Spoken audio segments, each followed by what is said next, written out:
Hello Bookfighters, it is Thursday. I am Katie, and all through the month of October we're going to be discussing the Casual Vacancy.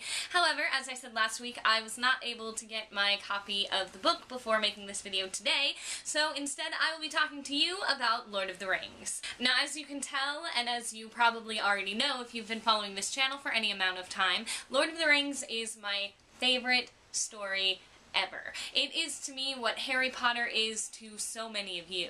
It's the one story that really defined a lot about who I am and what my worldview is, and a lot of me comes from Lord of the Rings. But I didn't choose to talk about this today completely arbitrarily. I actually got a comment on my last video from the Beginners Now, or possibly the Beginners Snow, it's difficult to tell, saying that this person had their copy of the Casual Vacancy but wasn't able to read it because they were still finishing up Lord of the Rings but wanted to read along with us anyway. Well, guess what? This video is for you. So with The Hobbit coming out in just a couple of months, my deep and abiding love for Lord of the Rings that's always there simmering under the surface is being brought up to the forefront, and I'm just bursting with Lord of the Rings feels all the time, and I'm just ready to talk to you about them today. And one of the things I am most excited about with the Hobbit movie coming out is seeing Elrond again, because Elrond is one of my favorite characters in all of Tolkien's work. Now, if you've only watched the movies or only read the trilogy and The Hobbit, you probably are like, hey, why do you like this Elrond dude so much? All he really does is walk around and be cranky. But that is because you don't know the full story of Elrond. So Elrond isn't actually fully elven. He's considered half-elven, though that's not an exact percentage. He's more elf than not.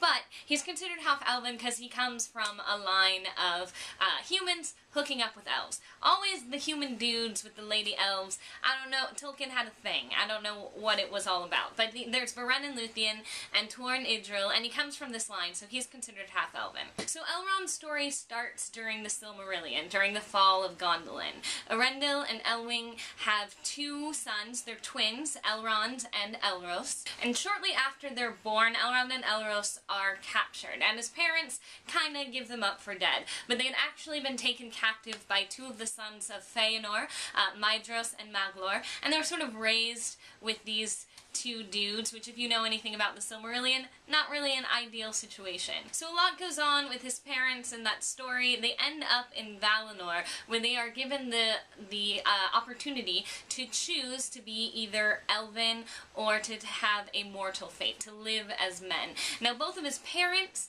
choose to live as elves, and that's sort of all you need to know about them. However, this choice was given on to Elrond and Elros, and eventually Elrond's children. Elrond, as you've probably deduced, chose to live as an elf. His brother, on the other hand, Elros, chose the mortal life. He became the first High King of Numenor, which went on to become the kings of Gondor, etc., etc. We'll get more into that later. So things progress. His brother eventually dies because he chose to be immortal, so now Elrond is alone.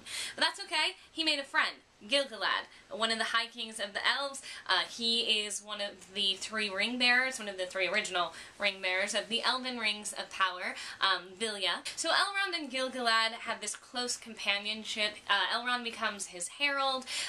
Gil-galad is sort of a surrogate father figure, though it's not really that linear, but that's sort of the undercurrent of it. And they're, you know, doing things, being awesome elf guys. They're fighting Sauron. They move to what would later become Rivendell, found the last homely house, and then Gil-galad gives Vilya to Elrond. But then we have the last alliance of men and elves. So this is the part where you movie fans are going to finally know what's going on, because this is where the movie starts, is with the last alliance of men and elves. Now, during this battle, Elrond watches Gil-galad die in front of him.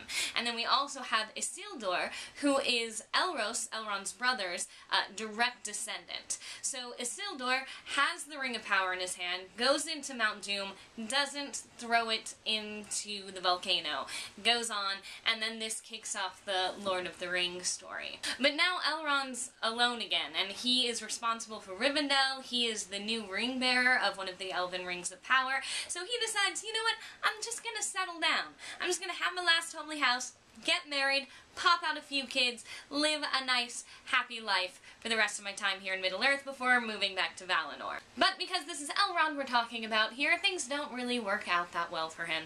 What he does is he marries Celebrian, who is the daughter of Galadriel and Celeborn.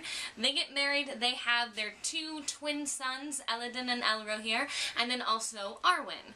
However, shortly after this, Celebrian gets captured by orcs, she's tortured. When she finally escapes, she can't keep living in Middle-earth. She has to go to Valinor. Alright, so Elrond's lost his wife, his 2 sons are on a rampage now because of what happened to their mother. They go out killing orcs like it's their freaking job. Arwen decides to pick up and go live with her grandparents over in Lothlorien for a while. So Elrond's alone again. Okay, so this is where Aragorn comes into the picture. Now remember, Aragorn is a direct descendant of Isildur, and then even further back from that, Elros, Elrond's twin brother. So Aragorn's father, Arathorn, is killed. His mother brings him to Rivendell. We don't really know what happens to Aragorn's mother, never really gets explained. What we do know is that Aragorn is raised as a ward in Elrond's house. Elrond becomes sort of a surrogate father, more like a foster father, to Aragorn.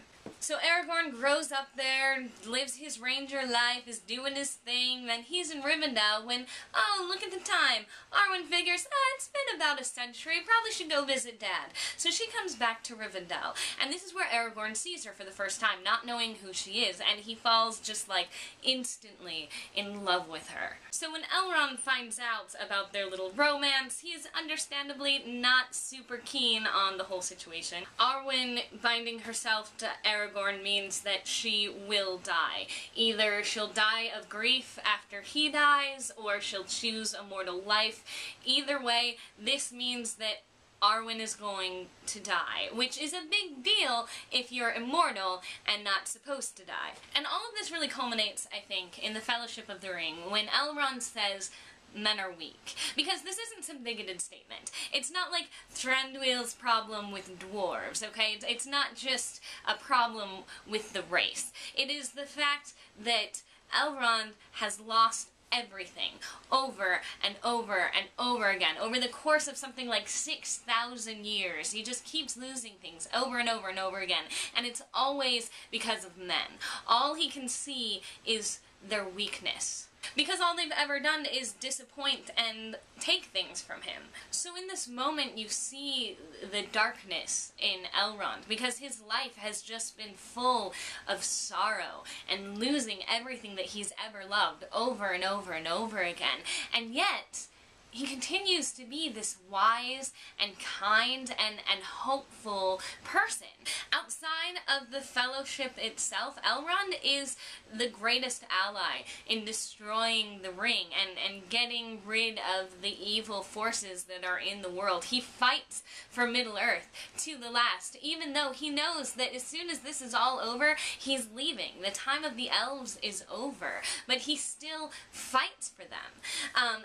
And he puts his faith in men despite the fact that he has been so hurt and disappointed by them. And he doesn't try to stop Arwen from making her choice. He doesn't do anything to prevent her from choosing Aragorn, even though that means losing her. And he's just so brilliantly complex, and I think that he is the type of person that everybody should aspire to be. Elrond is amazing. He is the best character, and if you didn't have Elrond feels before, you do now, so you're welcome. Alright, that's all I have for you guys today. I actually will be talking about the Casual Vacancy next week, because I'll be getting the book as soon as my paycheck comes in. But that's it. So hopefully, Julia, I will see you tomorrow. If not, Sarah, I will see you on Saturday.